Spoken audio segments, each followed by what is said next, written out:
खुशी भारत के शुमाली इलाके में एक खूबसूरत और साफ सुथरा गांव था जिसका नाम तारापुर था।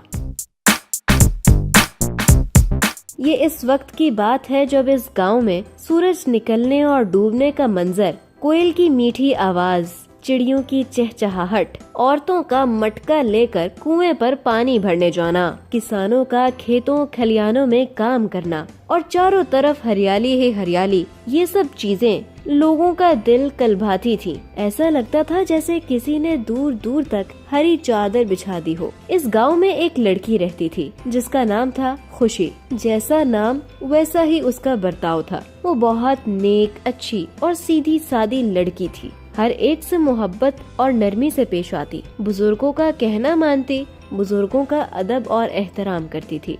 घर के काम काज के अलावा पास पड़ोस के लोगों का भी काम करवाती।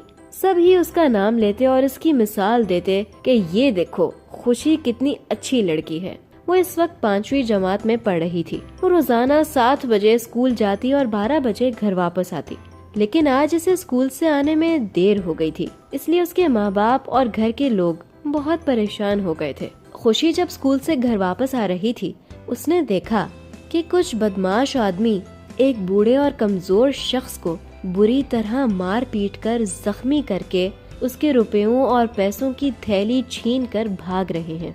सड़क सुनसान नहीं थी, लोग आ जा रहे थे और खामोश तमाशाई बनकर ये जुल्म देख रहे थे। किसी में हिम्मत नहीं हो रही थी कि वो इन बदमाशों से इस बूढ़े और कमजोर आदमी को बचाते। खुशी को ये सब देखकर बहुत अफसोस हुआ। बदमाश तो पैसों की थैली लेकर वहाँ से फरार हो गए और वो आदमी जख्मी हालत में वहाँ तड़प रहा था। कोई भी उसकी मदद को आगे नहीं बढ़ा। खुशी ने इस आदमी को अस्पताल पहुँचाया और पुलिस स्टेशन फोन करके इस हादसे के बारे में इत्तला दी। हालांकि इन बदमाशों ने जाते वक्त ये धमकी दी थी कि अगर किसी ने इस वाक़े की खबर पुलिस को दी तो उसे जान से मार दिया जाएगा। लेकिन खुशी ने इस बात की जरा भी परवाह नहीं की और हिम्मत से काम लेकर पुलिस को बता दिया। पुलिस ने अस्पताल पहुंचकर जख्मी का बयान लिया और इन बदमाशों का हुलिया पूछा और अस्पताल से रवाना हुए। थोड़ी ही देर बाद पुलिस ने इन बदमाशों को गिरफ्तार कर लिया। खुशी अभी तक अस्पताल ही में थी। इसके माँ बाप को जब इस बारे में पता चला तो उन्हें बहुत खुशी हुई